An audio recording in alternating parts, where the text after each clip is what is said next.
Hola, soy Joaquín, y a mis 82 años he visto cómo la vida da giros inesperados, pero ninguno tan doloroso como el que me dieron mis propios hijos. Me abandonaron, sí, me dejaron solo en este pequeño apartamento de Valencia, ignorando mis llamadas y mi soledad como si yo fuera un mueble viejo, una pieza rota que ya no encaja en sus vidas perfectas y ambiciosas. El desamparo de un padre por sus propios hijos es una herida que no cicatriza, un dolor que se anida en cada rincón del alma, pudriendo la esperanza y la fe en el amor familiar. ¿Alguna vez te has sentido así, completamente desechado por quienes más amas, por aquellos por los que lo diste todo sin pedir nada a cambio? Antes de contarte el momento exacto en que comprendí la profundidad de su codicia y la increíble verdad sobre lo que realmente poseía, comenta aquí desde dónde me estás viendo y, por favor, suscríbete al canal. Créeme, no querrás perderte lo que ocurre cuando un padre decide que su dignidad vale mucho, más que la sangre que corre por las venas de sus hijos, cuando el amor se convierte en una transacción. Mis días se habían convertido en una rutina de silencios y miradas perdidas por la ventana, viendo pasar la vida de otros, mientras la mía se desdibujaba en la soledad más absoluta. Carlos y Marta, mis hijos, aquellos a quienes les di mis mejores años, mi sudor de carpintero y cada céntimo que pude ahorrar, ahora me veían como una carga, un lastre en sus carreras y sus apariencias sociales. Sus visitas eran esporádicas, siempre con prisas, siempre con un pretexto para no quedarse mucho tiempo, y casi siempre con alguna petición de dinero o algún problema que yo, el viejo inútil, debía solucionar. Era una humillación silenciosa, una daga clavada en el corazón que me recordaba constantemente que mi valor, para ellos, se había evaporado junto con mi fuerza física y mi juventud, dejándome únicamente el peso de mis recuerdos. Recuerdo cuando eran pequeños, cómo me desvivía por ellos. Me privaba de caprichos, de viajes, de cualquier cosa que no fuera estrictamente necesaria, para que a ellos no les faltara de nada. Les di la mejor educación que mi modesto sueldo de carpintero pudo costear, soñando con un futuro donde el amor familiar sería nuestro mayor tesoro. Mis manos, ahora temblorosas y cubiertas de manchas de la edad, fueron una vez fuertes y hábiles, construyendo no solo muebles, sino también sueños y un hogar que creía inquebrantable. Nunca imaginé que esa dedicación sería confundida con debilidad, que mis sacrificios se transformarían en una obligación que ellos no estaban dispuestos a cumplir. La melancolía se había vuelto mi compañera más fiel, y la amargura, un sabor persistente en mi boca cada vez que pensaba en lo que habíamos sido. Las llamadas se hacían cada vez más espaciadas, hasta desaparecer casi por completo. Cuando yo intentaba comunicarme, a menudo recibía excusas vagas. «Papá, estoy muy ocupado. Marta está en una reunión importante», o simplemente el silencio de un teléfono que sonaba y sonaba sin respuesta. Ni siquiera en mi cumpleaños o en Navidad recibía una visita sincera o un abrazo que no pareciera forzado. Me sentía como un fantasma en mi propia vida, una sombra del hombre que fui, observando cómo mis hijos construían imperios de materialismo y olvido sobre los cimientos de mi esfuerzo. Sus matrimonios, sus hijos, sus vacaciones de lujo, todo era más importante que un padre que se desmoronaba lentamente en un piso que, curiosamente, ellos habían despreciado desde hacía años por ser demasiado pequeño y anticuado para sus estándares. La humillación no venía solo de las ausencias, sino de los gestos, de las miradas de lástima o, peor aún, de las de fastidio cuando me veían, cuando mi salud empezó a flaquear, con achaques propios de la edad que requerían atención. Sus respuestas eran evasivas. «Ya veremos, papá. Ahora no es un buen momento», decían, mientras yo sentía cómo mi cuerpo se debilitaba y mi esperanza se extinguía un poco más cada día. Se preocupaban más por sus coches de alta gama o por la próxima reforma de sus chalets que por una visita al médico para su propio padre. Era una traición silenciosa, un abandono que se cocinaba a fuego lento, con cada excusa, cada promesa incumplida, cada suspiro de fastidio que yo, sin querer, escuchaba. Me habían relegado a la periferia de sus vidas, a la categoría de un problema latente. A pesar de la desilusión y el dolor, una pequeña llama de dignidad ardía en mi interior. No me permitiría caer en la autocompasión total. Observaba su hipocresía, sus vidas superficiales, y en el fondo una idea comenzó a gestarse, una determinación fría y calculada. Veía cómo Carlos, con su empresa, y Marta, con sus eventos sociales, solo pensaban en el qué dirán y en acumular más y más bienes, sin recordar de dónde venían ni quién les había abierto el camino. Yo, el viejo carpintero, el hombre de pocas palabras que ellos consideraban sin valor, tenía mis propios secretos, mis propios planes. Mi vida solitaria en este piso modesto me había dado tiempo para pensar, para recordar viejas lecciones y para preparar una jugada que, sabía, cambiaría el tablero por completo. No sería un final triste, sería un final justo, aunque ellos aún no lo supieran. Hola, soy Joaquín, y a mis 82 años he visto cómo la vida da giros inesperados, pero ninguno tan doloroso como el que me dieron mis propios hijos. Me abandonaron, sí, me dejaron solo, en este pequeño apartamento de Valencia, ignorando mis llamadas y mi soledad como si yo fuera un mueble viejo, una pieza rota que ya no encaja en sus vidas perfectas y ambiciosas. El desamparo de un padre por sus propios hijos es una herida que no cicatriza, un dolor que se anida en cada rincón del alma, pudriendo la esperanza y la fe en el amor familiar. ¿Alguna vez te has sentido así, completamente desechado por quienes más amas, por aquellos por los que lo diste todo sin pedir nada a cambio? Antes de contarte el momento exacto en que comprendí la profundidad de su codicia y la increíble verdad sobre lo que realmente poseía, comenta aquí desde dónde me estás viendo y, por favor, suscríbete al canal. Créeme, no querrás perderte lo que ocurre cuando un padre decide que su dignidad vale mucho más que la sangre que corre por las venas de sus hijos, cuando el amor se convierte en una transacción.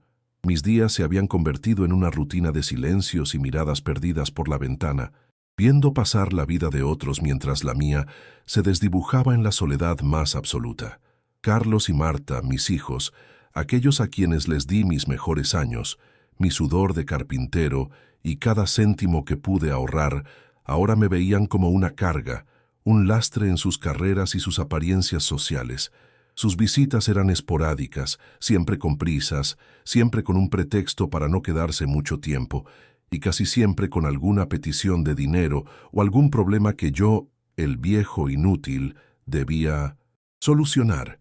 Era una humillación silenciosa, una daga clavada en el corazón que me recordaba constantemente que mi valor, para ellos, se había evaporado junto con mi fuerza física y mi juventud, dejándome únicamente el peso de mis recuerdos. Recuerdo cuando eran pequeños, cómo me desvivía por ellos. Me privaba de caprichos, de viajes, de cualquier cosa que no fuera estrictamente necesaria, para que a ellos no les faltara de nada. Les di la mejor educación que mi modesto sueldo de carpintero pudo costear, soñando con un futuro donde el amor familiar sería nuestro mayor tesoro. Mis manos, ahora temblorosas y cubiertas de manchas de la edad, fueron una vez fuertes y hábiles, construyendo no solo muebles, sino también sueños y un hogar que creía inquebrantable. Nunca imaginé que esa dedicación sería confundida con debilidad, que mis sacrificios se transformarían en una obligación que ellos no estaban dispuestos a cumplir. La melancolía se había vuelto mi compañera más fiel, y la amargura, un sabor persistente en mi boca cada vez que pensaba en lo que habíamos sido. Las llamadas se hacían cada vez más espaciadas, hasta desaparecer casi por completo. Cuando yo intentaba comunicarme, a menudo recibía excusas vagas. Papá, estoy muy ocupado. Marta está en una reunión importante. O simplemente el silencio de un teléfono que sonaba y sonaba sin respuesta. Ni siquiera en mi cumpleaños, o en Navidad, recibía una visita sincera o un abrazo que no pareciera forzado. Me sentía como un fantasma en mi propia vida, una sombra del hombre que fui, observando cómo mis hijos construían imperios de materialismo y olvido sobre los cimientos de mi esfuerzo.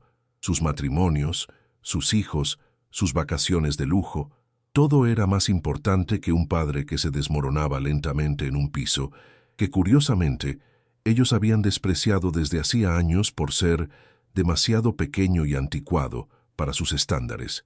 La humillación no venía solo de las ausencias, sino de los gestos, de las miradas, de lástima o peor aún, de las de fastidio cuando me veían. Cuando mi salud empezó a flaquear, con achaques propios de la edad que requerían atención, sus respuestas eran evasivas. «Ya veremos, papá. Ahora no es un buen momento», decían, mientras yo sentía cómo mi cuerpo se debilitaba y mi esperanza se extinguía un poco más cada día. Se preocupaban más por sus coches de alta gama o por la próxima reforma de sus chalets que por una visita al médico para su propio padre. Era una traición. Silenciosa, un abandono que se cocinaba a fuego lento, con cada excusa, cada promesa incumplida, cada suspiro de fastidio que yo, sin querer, escuchaba. Me habían relegado a la periferia de sus vidas, a la categoría de un problema latente. A pesar de la desilusión y el dolor, una pequeña llama de dignidad ardía en mi interior. No me permitiría caer en la autocompasión total. Observaba su hipocresía, sus vidas superficiales, y en el fondo, una idea comenzó a gestarse, una determinación fría y calculada. Veía como Carlos con su empresa y Marta, con sus eventos sociales, solo pensaban en el «qué dirán» y en acumular más y más bienes, sin recordar de dónde venían ni quién les había abierto el camino. Yo, el viejo carpintero, el hombre de pocas palabras que ellos consideraban sin valor, tenía mis propios secretos, mis propios planes. Mi vida solitaria en este piso modesto me había dado tiempo para pensar, para recordar viejas lecciones y para preparar una jugada que, sabía, cambiaría el tablero por completo. No sería un final triste, sería un final justo, aunque ellos aún no lo supieran. Mis achaques de salud se hicieron más evidentes y con ellos la cruda realidad de mi abandono. Recuerdo una mañana en que me desperté con un dolor punzante en el pecho, un miedo helado recorriéndome la espalda. Intenté llamar a Marta, luego a Carlos, sus números marcados con la esperanza desesperada de una respuesta. Sonaba y sonaba, hasta el buzón de voz, una y otra vez. Tuve que arrastrarme hasta el teléfono para marcar la ambulancia, solo, temblando, con la angustia de no saber si llegaría a tiempo. Cuando los sanitarios me atendían, preguntaron por mi familia. Me vi obligado a mentir, a decir que estaban de viaje, para no admitir la verdad humillante, que mi propia sangre me había dejado a la deriva, solo frente a la enfermedad y la posibilidad de la muerte. Esa mañana, la soledad no fue solo una sensación, fue una amenaza tangible, un abismo que se abría a mis pies. Pero su ausencia no era total cuando había algo que obtener. Carlos, con su sonrisa forzada y sus trajes caros, aparecía de vez en cuando, siempre con alguna oportunidad de negocio que requería una pequeña inversión, un préstamo temporal, que por supuesto nunca regresaba. Marta, por su parte, venía con historias de un coche que necesitaba reparaciones urgentes o una factura escolar inesperada para sus hijos, mis nietos, a quienes apenas veía. Sus ojos nunca se encontraban con los míos por más de un segundo, siempre esquivos, siempre calculadores. Cada una de esas visitas era un recordatorio lacerante de que yo no era un padre al que amar, sino una billetera vieja, un recurso que explotar hasta la última gota. El dolor no era solo por el dinero perdido, sino por la confirmación constante de que su afecto era una moneda de cambio, un precio que yo, ingenuamente, seguía pagando con cada céntimo y cada migaja de esperanza. Los gestos sutiles, las miradas furtivas, eran a menudo más hirientes que las palabras. Cuando por fin conseguían venir a verme, el ambiente se tornaba denso, incómodo. Hablaban por encima de mí, como si yo no estuviera presente, o me interrumpían con un «sí, papá, ya sabemos», cuando intentaba compartir alguna anécdota o preocupación. Sus ojos se desviaban hacia el reloj, sus cuerpos inquietos, ansiosos por escapar de ese pequeño apartamento que consideraban una reliquia vergonzosa. Sentía cómo me encogía, cómo mi voz se apagaba en mi garganta, como si mi existencia misma fuera una molestia para ellos. La humillación se grababa en cada arruga de mi rostro, en el temblor de mis manos, en el silencio que llenaba la habitación después de que se marchaban. dejándome de nuevo con el eco de su indiferencia y el peso de mi insignificancia en sus vidas. Esas escenas me llevaban inevitablemente a recordar los sacrificios que hice. La vez que vendí mi pequeña colección de sellos, mi único pasatiempo, para que Carlos pudiera ir a un campamento de verano. O cuando trabajé horas extras, con las manos doloridas por la madera para pagarle a Marta las clases de piano que tanto deseaba. Me negué a mí mismo un viaje a la costa, un sueño que tuve desde joven, para poder ahorrar para sus estudios universitarios, convencido de que les estaba construyendo un futuro mejor. Mis pensamientos se aferraban a esos momentos, buscando consuelo, pero solo encontraba el amargo contraste con el presente. ¿De qué sirvió tanto esfuerzo, tanta privación, si al final me convertí en un estorbo, en un recuerdo incómodo que preferían borrar? La ironía era cruel, y la pena, un nudo constante en el estómago que apenas me permitía respirar con normalidad. Mis días se llenaban de pequeños detalles que amplificaban la soledad. La nevera, a menudo medio vacía, porque subir al supermercado se había vuelto una odisea y nadie se ofrecía a ayudar con la compra. La bombilla fundida en el pasillo, que permanecía así durante semanas, sumiéndome en la penumbra cada noche, pues no tenía la fuerza para cambiarla, y mis hijos nunca notaban esos pequeños desperfectos cuando venían, absortos en sus propios mundos. La radio, mi única compañía, se había vuelto un murmullo constante de voces ajenas, un intento fútil de llenar el vacío que dejaban las risas y las conversaciones que nunca llegaban. Cada objeto en mi apartamento, cada rincón, se había convertido en un testigo mudo de mi aislamiento, de la vida que se me escapaba entre los dedos mientras ellos construían las suyas sobre mi espalda y mis olvidados anhelos. Hubo momentos, lo confieso, en que la desesperación me invadió por completo. Pensé en rendirme, en dejar que la amargura me consumiera, en aceptar mi destino como un viejo olvidado. Las lágrimas, que creí secas hacía mucho tiempo, volvían a brotar en las noches, empapando la almohada con el peso de tantos sueños rotos y afectos traicionados.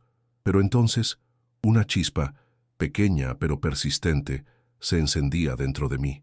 Una voz interior me recordaba que mi dignidad no podía ser arrebatada por su desprecio, que yo no era el problema sino ellos, con su ceguera y su avaricia.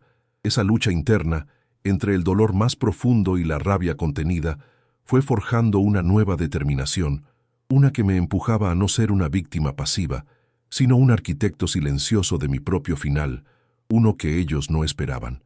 Con cada llamada ignorada, con cada promesa vacía, con cada mirada de fastidio, la verdad se hacía más nítida y dolorosa. Mis hijos no solo me habían abandonado, me consideraban un estorbo, un residuo de una vida que ya no les interesaba.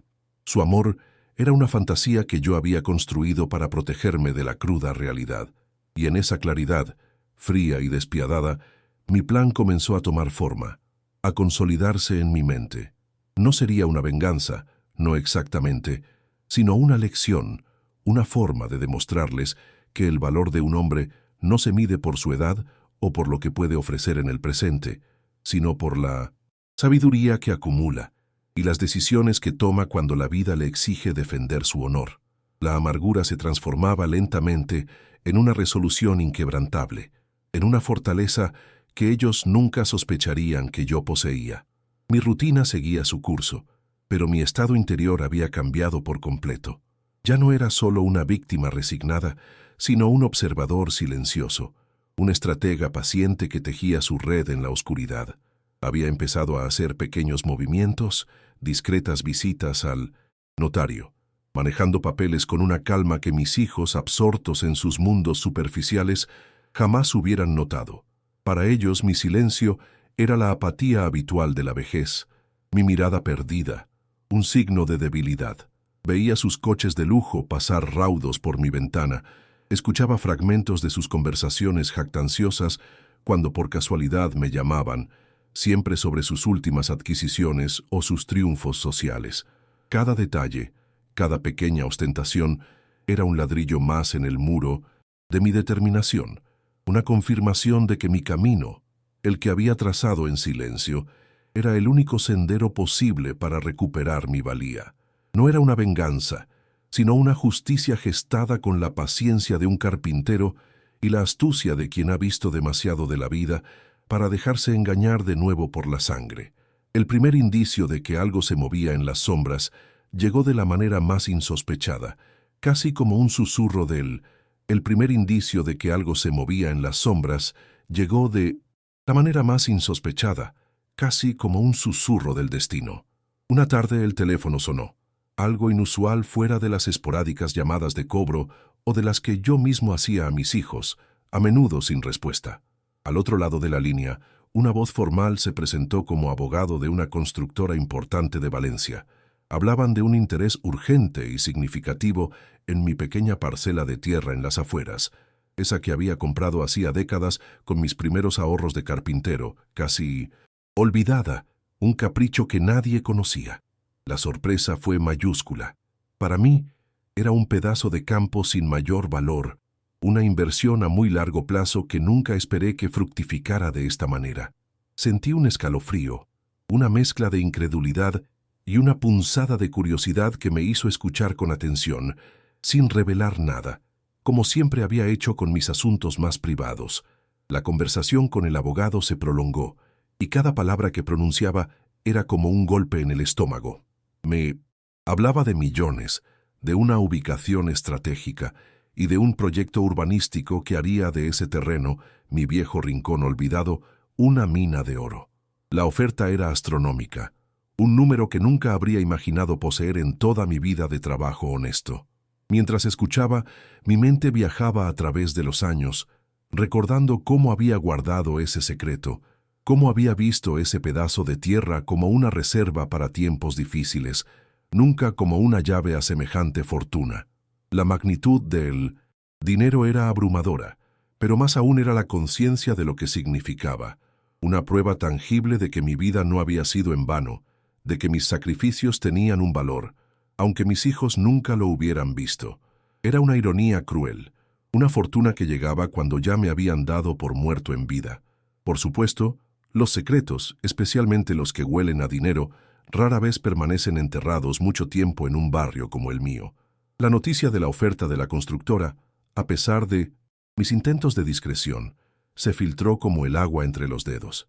Fue la vecina de abajo, doña Carmen, una mujer con más tiempo libre que discreción, quien, sin querer, dejó caer el chisme en la panadería del barrio.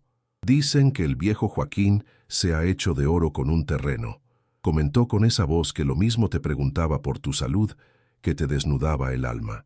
Y así, como una chispa en la pólvora, la información llegó a oídos de Carlos y Marta, distorsionada y exagerada, pero con un núcleo.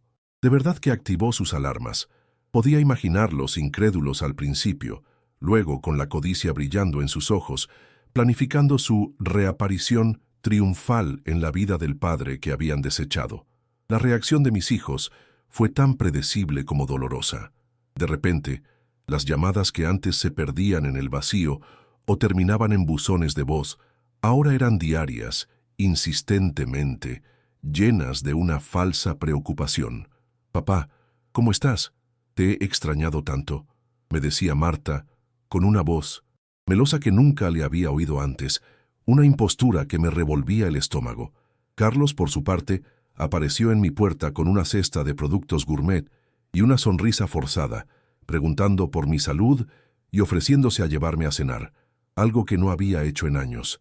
Sus ojos, antes esquivos, ahora me buscaban con una intensidad artificial, intentando leer en los míos alguna señal de que yo, el viejo tonto, había caído en su trampa. Observé su repentino interés con una mezcla amarga de satisfacción silenciosa y una profunda tristeza por la confirmación de su verdadera naturaleza. Los regalos caros empezaron a aparecer: flores, ropa que nunca usaría, aparatos electrónicos que no sabía manejar. Cada objeto era un intento descarado de comprar mi afecto, de borrar años de abandono con un gesto superficial. Marta, con su habitual teatralidad, me sugería mudarme a su chalet, donde tendrías todas las comodidades y no estarías solo. Carlos, con una seriedad fingida, hablaba de administrar mi nueva fortuna, ofreciéndose a invertirla sabiamente para mí, sus palabras resumando una avaricia que ya no se molestaban en disimular.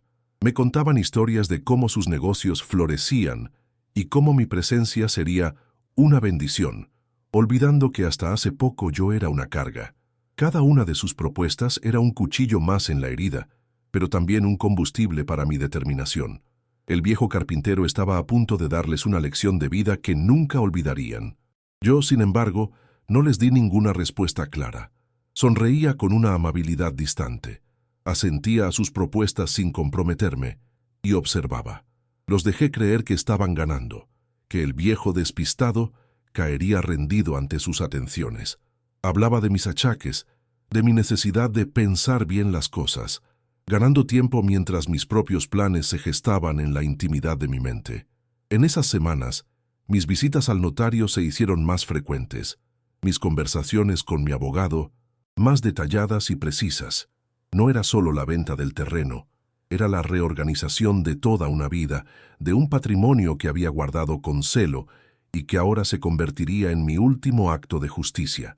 Mi dignidad, que ellos habían pisoteado, se erigía como el pilar de mis decisiones, una fortaleza inquebrantable que ellos, cegados por la codicia, eran incapaces de ver o comprender. La presión, por supuesto, no tardó en aumentar. Empezaron a impacientarse, a dejar caer comentarios sobre la urgencia de resolver mis asuntos financieros, a sugerir que yo no estaba en plenas facultades para decisiones de tal magnitud. Carlos, con su aire de empresario, me presentó documentos legales sobre gestión de patrimonio y poderes notariales, intentando que firmara sin que yo entendiera bien. Marta, con lágrimas de cocodrilo, lamentaba que me negara a aceptar su ayuda y su amor incondicional.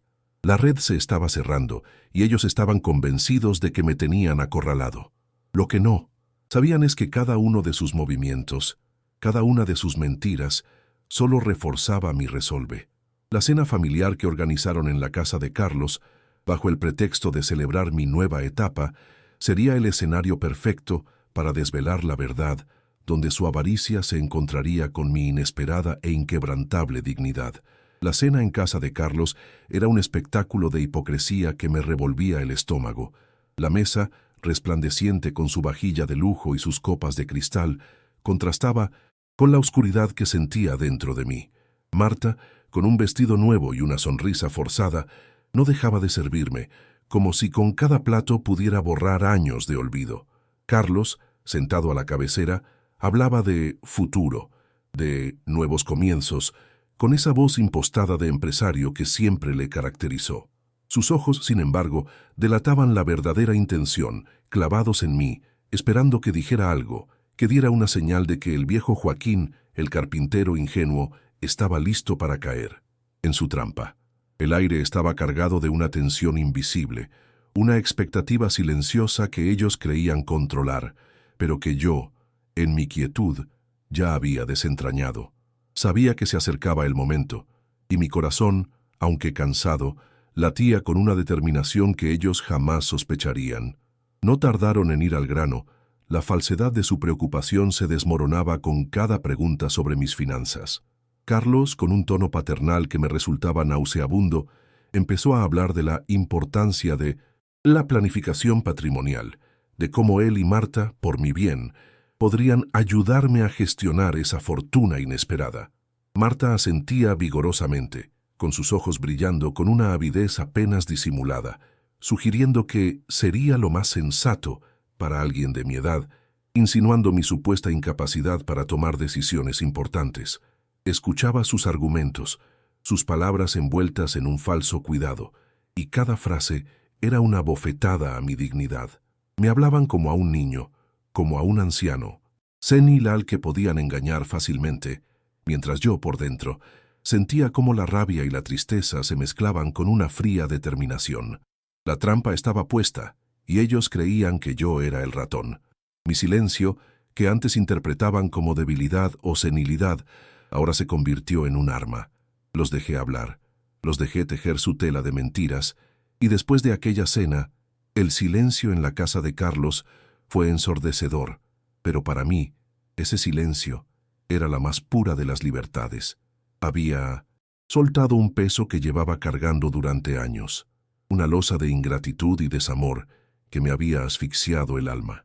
Ver sus caras, la incredulidad convertida en una furia descontrolada, fue doloroso. Sí, porque eran mis hijos, mi propia sangre, pero también fue la confirmación más rotunda de que mi decisión era la única posible para salvaguardar mi dignidad, mi esencia. Regresé a mi pequeño apartamento esa noche con una paz que no sentía desde hacía décadas, una paz ganada a pulso, sabiendo que, por fin, había puesto las cosas en su sitio. Ya no era el viejo manipulable, sino el hombre que había elegido su propio camino, el arquitecto de su propio final, un final que ellos nunca pudieron prever ni controlar, ni con todo su dinero y sus falsas promesas. Los días que siguieron fueron diferentes, marcados por una tranquilidad que antes solo podía soñar. Ya no había llamadas insistentes ni visitas forzadas que apestaran a interés. La vida en mi apartamento se volvió más serena, pero no solitaria, porque ahora tenía un propósito real. La Fundación Dignidad Senior comenzó a tomar forma, y ver cómo ese dinero, que mis hijos habían codiciado con tanta avidez, se transformaba en un hogar cálido para otros ancianos abandonados, me llenó de una alegría que el oro por sí solo jamás podría comprar. Pensar en esas habitaciones llenas de luz, en las sonrisas de quienes encontrarían allí un refugio, un lugar donde ser valorados de verdad, era la verdadera recompensa, el legado que yo, el carpintero, quería dejar al mundo, no a los que me habían olvidado.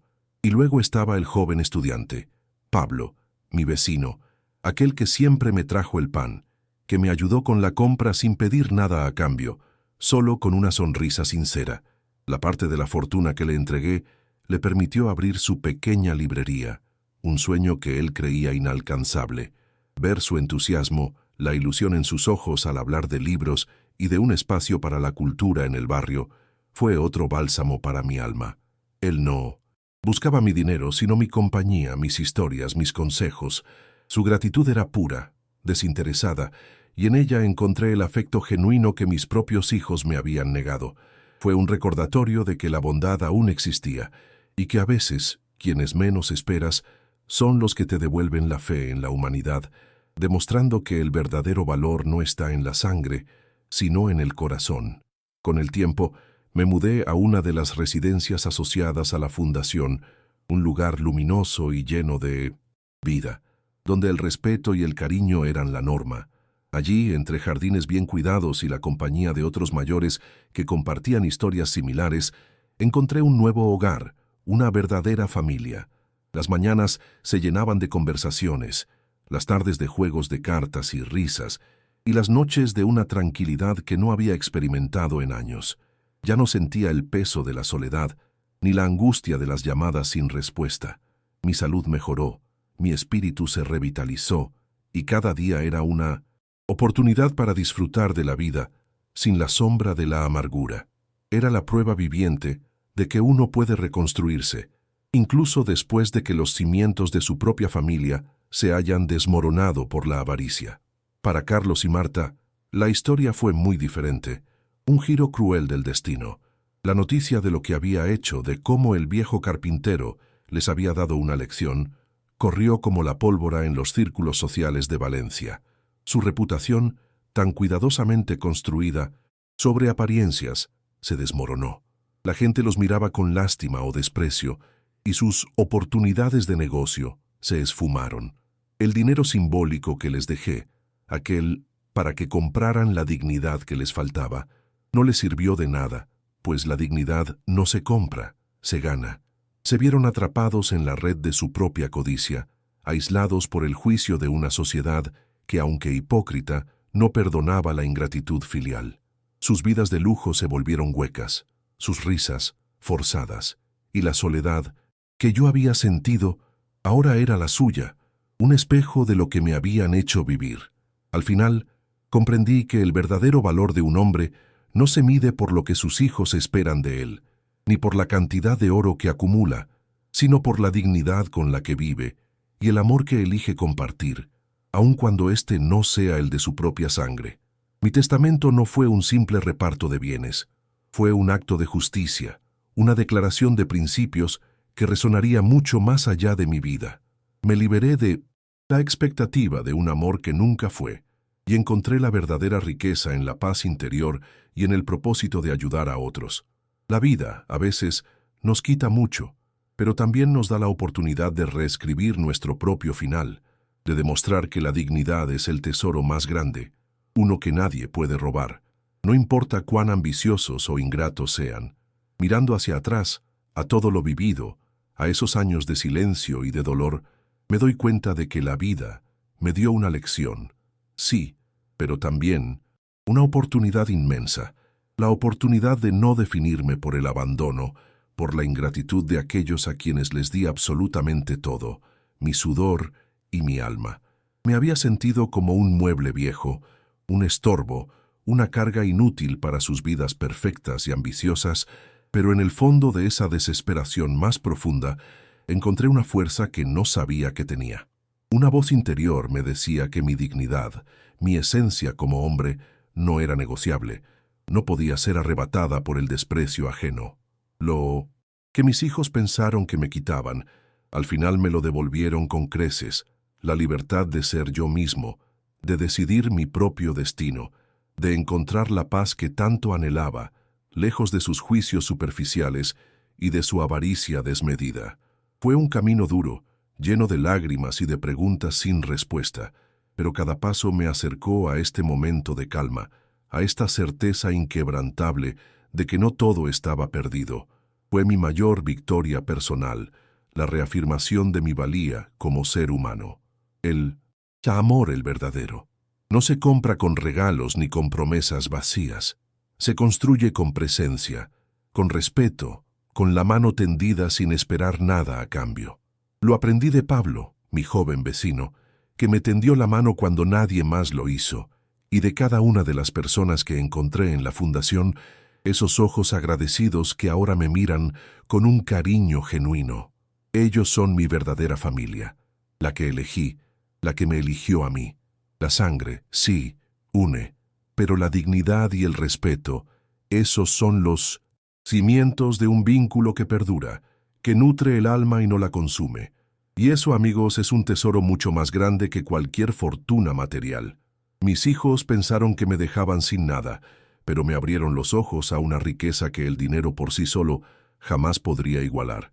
Una riqueza de afecto sincero y compañía verdadera, que llena cada rincón de mi existencia. Mi legado al final no fue el dinero en sí mismo, sino lo que hice con él, la declaración que representó para mí y para el mundo. Ver cómo la Fundación Dignidad Senior crece, cómo ofrece un hogar y una esperanza a tantos ancianos que, como yo, fueron olvidados, es mi mayor satisfacción. Y ver a Pablo, con su librería, cumpliendo su sueño con esa honestidad y esa bondad que le caracterizan, me llena el corazón de orgullo, de una alegría profunda. Esas son mis verdaderas obras, mis verdaderos hijos, los que me recuerdan que mi vida tuvo un propósito, un significado, más allá de lo que mis propios consanguíneos quisieron ver. La vida a veces cobra sus deudas de formas misteriosas, y lo que se sembró con avaricia y desprecio germina en soledad y vacío. Mientras tanto, lo que se entregó con amor y dignidad florece en la ayuda a los demás, en la construcción de un mundo un poco más justo y compasivo para todos. Esta historia no es solo mía, es la de muchos que han sentido el peso de la decepción familiar, la de aquellos que han tenido que levantarse solos, reinventarse, cuando creían que todo estaba perdido y que no había salida. Quiero que mi experiencia sirva de algo, que sea un faro para quien se sienta acorralado, para quien crea que su valor depende de la aprobación ajena, del qué dirán. No lo es. Tu dignidad es tuya, inalienable, y nadie tiene el derecho de arrebatártela. No importa el lazo de sangre que les una. A veces hay que tener el coraje de soltar lo que nos daña, incluso si es tu propia sangre, para poder abrazar lo que te nutre, lo que te hace crecer como persona. Es un camino doloroso, sí, pero es el camino hacia la verdadera libertad y hacia el respeto propio, hacia una vida donde eres el protagonista y no un personaje secundario en la historia de otros. Así que, si usted conoce a alguien que necesita escuchar este mensaje de autoconfianza, de resiliencia frente a la adversidad, por favor, comparta este video con esa persona. A veces, una historia, un testimonio, puede ser la chispa que enciende la esperanza y la determinación en el corazón de alguien que lo necesita desesperadamente. No olvide suscribirse al canal para más historias sobre cómo encontrar su propio camino, sobre cómo defender su dignidad, incluso cuando ese camino no es el que los demás esperan de usted o el que la sociedad le impone con sus normas y prejuicios, porque al final la vida es demasiado valiosa para vivirla a medias, esperando el reconocimiento de quienes nunca supieron ver tu verdadero valor, tu verdadera esencia. Gracias por escuchar, de corazón.